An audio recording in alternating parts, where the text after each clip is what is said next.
Pensez-vous que votre vie est marquée par un mauvais karma et que vous n'avez pas la vie que vous souhaiteriez à cause de ce karma négatif?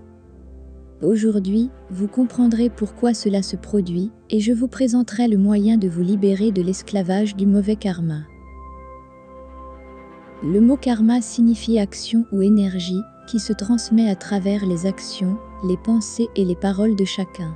Le karma se produit toujours au présent, et s'il se produit au présent, pourquoi portez-vous un mauvais karma? Ne vous inquiétez pas, car lorsque vous aurez fini de regarder toute la vidéo, vous comprendrez parfaitement pourquoi ce phénomène appelé mauvais karma ou karma négatif peut vous arriver. En réalité, le karma existe, et il est possible que votre vie soit loin de ce que vous souhaiteriez en raison de la conséquence d'un karma négatif. Combien de personnes connaissez-vous qui vous disent qu'elles vivent des situations désagréables, qui se répètent sans cesse? Certaines de ces personnes, peu importe où elles vont travailler, finissent par se faire virer. Les personnes qui ont continuellement des problèmes personnels, avec des voisins ou des amis. D'autres personnes, lorsqu'elles semblent commencer à se remettre de leur revers financier, subissent à nouveau des pertes d'argent à cause d'amendes, de casses dans la maison et même de vols. Les personnes qui veulent donner une autre chance à l'amour, pour se retrouver avec le genre de personnes qui les trompent ou les maltraitent. Eh bien, je vais vous dire que ce n'est pas vraiment le résultat de la malchance, mais d'un mauvais karma. La bonne nouvelle est que tous ces processus désagréables et indésirables dans votre vie peuvent être inversés ou évités. Les lois universelles stipulent que ce que vous attirez dans votre vie est causé par vos pensées, vos sentiments et vos vibrations. Puisque le karma se produit au présent et que vous attirez ce que vous pensez, ressentez et vibrez, il semble clair où se situe le problème dans ce qui peut vous arriver, n'est-ce pas? Lorsque les scientifiques et les biologistes ont déchiffré le génome humain, ils se sont rendus compte qu'un grand nombre de gènes semblaient ne contenir aucune information. Ces gènes étaient appelés gènes inutiles. Tout dans la nature et dans la vie a un sens et rien n'est là s'il n'a pas une fonction bien définie. Il y a peu, on a découvert que ces gènes dits inutiles contiennent effectivement des informations. Plus précisément, les informations que les humains héritent de leurs ancêtres en ce qui concerne les comportements, les croyances et les attitudes. C'est pourquoi nous connaissons tous des personnes qui ont des enfants et dont les parents finissent par les commenter. Cet enfant a le caractère de son grand-père ou d'un autre parent que l'enfant lui-même ne connaissait pas, car ce parent était décédé avant la naissance de l'enfant. Cela explique pourquoi nous naissons conditionnés par les informations de nos ancêtres et qu'il s'agit en fait d'un karma hérité. Si vous avez la chance d'avoir hérité des bonnes informations pour une vie épanouie, il est probable que si vous ne changez pas vos croyances, c'est ce que vous obtiendrez, et si les informations dont vous avez hérité ne sont pas adaptées à une vie d'abondance, il sera difficile que cela se produise dans votre vie actuelle. Il n'y a pas lieu de s'alarmer, car la bonne nouvelle est que si c'est votre cas, ce mauvais karma s'estompera si vous transcendez ce que vos ancêtres n'ont pas réalisé, soit parce qu'ils ne l'ont pas réalisé, soit parce qu'ils ne savaient pas comment le faire. Avant de poursuivre, je vais vous expliquer l'expérience qui a été menée sur des souris en laboratoire pour voir comment nous héritons des informations de génération en génération. Ils ont utilisé plusieurs souris dans un environnement contrôlé où leur stimulus et leur récompense étaient de la nourriture de l'autre côté d'une ligne électrifiée. Chaque fois qu'une souris essayait d'aller chercher sa récompense, elle n'avait d'autre choix que de passer sur la ligne électrifiée qui lui donnait un petit choc. Ces souris ont eu une descendance et les souris nées de la 3e ou 4e génération ont préféré mourir de faim plutôt que d'aller chercher la nourriture. Ce qui est curieux, c'est que ces souris n'ont pas essayé de passer à travers la ligne qui leur aurait donné un choc.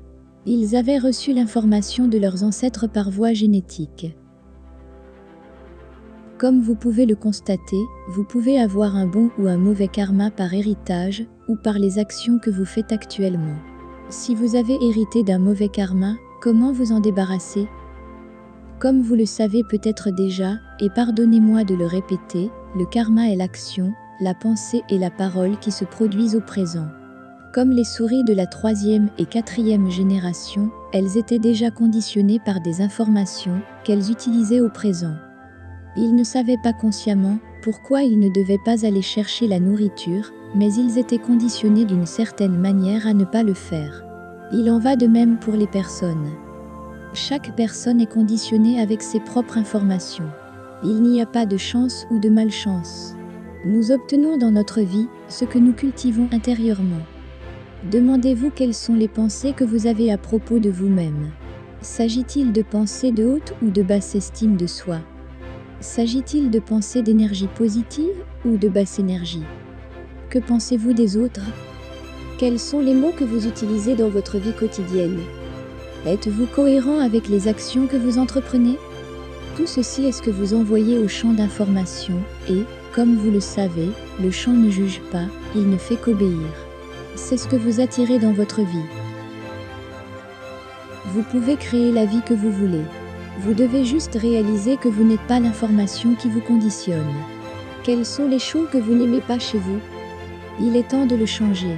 Rappelez-vous que le karma n'est pas seulement une pensée, mais aussi une action. Vous devez faire ce qui vous amènera à changer ce mauvais karma. Je veux dire par exemple, si votre état financier n'est pas adéquat, commencez à lire des livres sur la façon d'avoir une bonne économie, commencez à vous former à ce que vous aimez et à ce que vous aimeriez faire. Je vous assure que le simple fait de changer cette façon de penser et d'agir fera que des choses étonnantes se produiront. Vous serez de mieux en mieux loti sur le plan financier.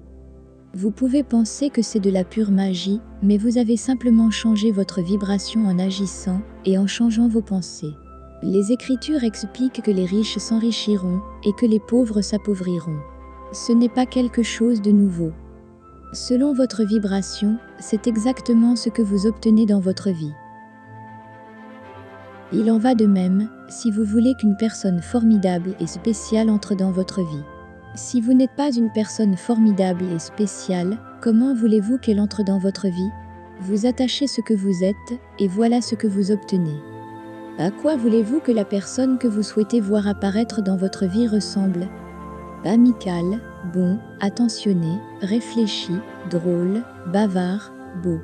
Commencez à choisir les bons mots pour parler, ayez une énergie positive, remerciez les autres, même si cela semble être le plus petit geste que quelqu'un fait pour vous, prenez soin de votre apparence physique et travaillez sur votre estime de soi. Je peux vous assurer que plus tôt que vous ne le pensez, cette personne apparaîtra. Le champ des possibilités infinies ne cesse de faire correspondre les semblables aux semblables. Déjà, simplement en comprenant ce concept, vous opérez un grand changement dans votre karma et dans votre vie.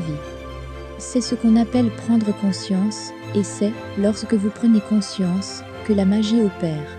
Toute cette énergie négative et stagnante commence à se déplacer et vous ouvrez la possibilité d'un résultat abondant et positif.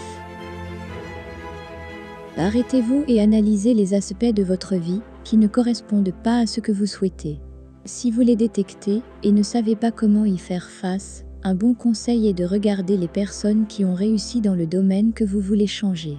N'ayez pas peur de poser des questions ou d'aller voir les personnes et les professionnels qui peuvent vous aider. Je vous promets que si vous faites cela, vous en aurez fini avec ce que vous pensiez être un mauvais karma. Vous aurez l'occasion de transcender les informations que la génération précédente n'a pas réussi à faire et vous ferez honneur à vos ancêtres. Plus important encore, vous transmettrez à vos enfants, petits-enfants et descendants les informations correctes afin qu'ils aient une vie d'abondance et d'épanouissement. J'espère que vous avez tout compris dans cette vidéo et que vous agissez, car je vous assure que si vous le faites, vous n'aurez plus jamais de mauvais karma. Je vous conseille de passer à la prochaine vidéo pour continuer à apprendre comment manifester la vie que vous voulez, mais pas avant d'avoir donné un like, d'avoir appuyé sur la cloche et de vous être abonné à la chaîne pour ne manquer aucune des vidéos suivantes sur comment être plus abondant. Je te souhaite le meilleur dans ta vie et je te vois dans la prochaine vidéo.